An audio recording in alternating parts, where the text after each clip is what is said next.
Hello বন্ধুরা, কেমন আছো সবাই? আশা করি সবাই খুব ভালো আছো। আমার নতুন আরেকটি ব্লগে তোমাদের অনেক স্বাগত জানাই। আজ মঙ্গলবার, এখন এই সকাল 6টা বাজে। সন্দীপের তো এই সপ্তাহে নাইট ডিউটি, তো এখনও ও অফিস থেকে ফেরেনি। আমি একটু তাড়াতাড়ি উঠেছি, কারণ বাড়ির অনেকগুলো কাজ আছে।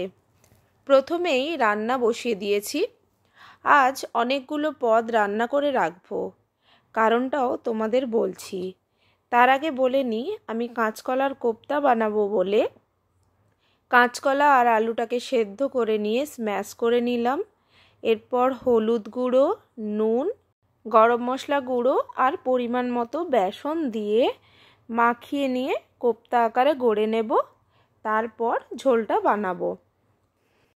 কয়েকদিন আগে তোমাদের একটা ব্লগে শেয়ার করেছিলাম, সন্দীপের অপারেশন আছে বলে সব বাজারগুলো বেশি করেই করে নিয়েছি, কিন্তু ওর অফিস থেকে ছুটি দিচ্ছে না। আর এদিকে ভেবেছিলাম অপারেশনটা তাড়াতাড়ি হয়ে গেলে তারপর পুজোতে বাড়ি যাব। 2 বছর পুজোতেই তো বাড়ি যেতে পারিনি, কিন্তু যখন ওর অপারেশন হতে দেরি আছে তাই বলল তাহলে এখনই একবার ঘুরে আসো। কারণ অপারেশন যদি হয় 2-1 মাস পরে, তখন তো আর বাড়ি যেতে পারবো না পুজোর সময়।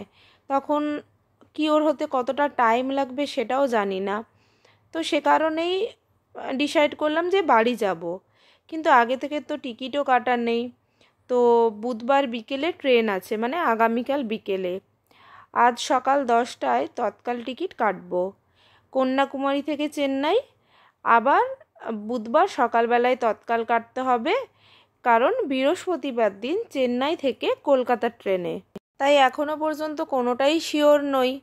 আজকে 10টার সময় টিকিট কাটলে টিকিটটা কনফার্ম হলে তো ঠিক আছে, বাট আগামীকালের টিকিটটা কনফার্ম হলে তবেই আমি আগামীকাল বিকেলে বেরোতে পারবো। তো তাই আজ একটু ঘরদোরগুলোও পরিষ্কার করে রাখবো, কারণ হঠাৎ করে যদি টিকিটটা কনফার্ম হয়ে যায় তখন তো আমাকে লাগেজ গুছিয়ে যেতে হবে। তো এমনিতেই আমি একা এর আগে কখনো যাইনি, এই প্রথমবার যাব। তো সেটা তো একটা টেনশান কাজ করছেই।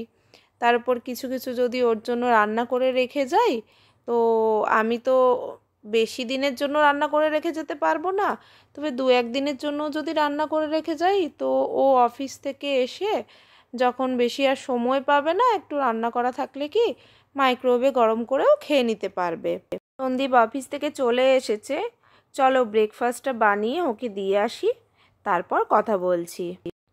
একদিকে বাড়ির জন্য মন খারাপ করছে, প্রায় 1.5 বছর হয়ে গেল বাড়ি যায়নি, মানে যেখানে কিনা আমার একদিনও বাড়ি থেকে বাইরে থাকা অভ্যেস নেই।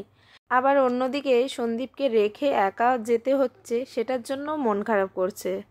তবে চেষ্টা করব তাড়াতাড়ি ফেরার। লাস্ট অবধি সব কিছু নির্ভর করবে টিকিট কনফার্ম হলেই, কারণ যাওয়ার সময় যেমন এই যে তৎকাল কাটতে হচ্ছে, আসার সময়ও তৎকাল টিকিটই কাটতে হবে। ওদিকে রান্নাটা হতে হতে এই কাজগুলোও এগিয়ে রাখছি। এই ছোট ছোট কাজগুলো আমি কমপ্লিট করে রাখলে সন্দীপেরও সুবিধে হবে, কারণ আমি এগুলো গুছিয়ে রাখি বাজার করে আনার পর, তাই ভরে যাচ্ছি। পরে আবার ফুরিয়ে গেলে ও খুঁজে পাবে না। এদিকে আমার ভাত, আলু কুমড়োর তরকারি আর ডিমের কারি হয়ে গিয়েছে। আর ওদিকে দেখো বড়িটা ভেজে রেখেছি, পেঁয়াজ কুচিয়ে রেখেছি। এখন শাকটা বানাচ্ছি, আর একটু কুমড়ো আর উচ্ছে ভাজবো। চলো তাহলে পরে আবার কথা হবে। এবার ঘরদোর একটু ক্লিন করে নিয়ে তারপরে ফ্রেশ হয়ে নেব। দুপুরবেলা একটু রেস্ট নিয়ে এখন ওই 5টার মতো বাজে। ফ্রিজ থেকে চিকেনটা বের করে রেখেছিলাম, আলু কেটে রেখেছি, মশলাটাও করব, কেটে কুটে রেখেছি। আর রুটি বানাবো, কারণ সন্দীপ তো 7টা থেকে 7:30টার মধ্যে অফিসে বেরিয়ে যায়, একদম ডিনার নিয়ে চলে যায়। তাই রান্নাগুলো করে নেব, তারপর ও অফিসে বেরিয়ে গেলে আমি লাগেজগুলো গুছিয়ে নেব। সন্দীপ অফিসে বেরিয়ে গিয়েছে, তখন বললাম না সন্দীপ অফিসে চলে গেলে লাগেজগুলো গুছিয়ে নেব। একটু গুছিয়ে না রাখলে টিকিট কনফার্ম হলে তখন তাড়াহুড়োতে একসাথে সব কিছু মনে পড়বে না। চলো তাহলে আজকের মতো টাটা। আমিও কিছুটা গুছিয়ে নিয়ে তারপরে ডিনার করে নেব, তারপর একটা ওয়েব সিরিজ দেখব। আজ বরং এ পর্যন্তই থাক। ব্লগটা কেমন লাগলো জানিও।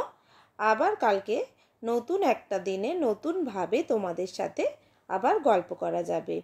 সবাই খুব ভালো থেকো, সুস্থ থেকো, সাবধানে থেকো। ফেসবুক থেকে দেখলে আমার পেজটা ফলো করো, আর ইউটিউব থেকে দেখলে আমার চ্যানেলটা সাবস্ক্রাইব করে দিও। আজকের মতো টাটা।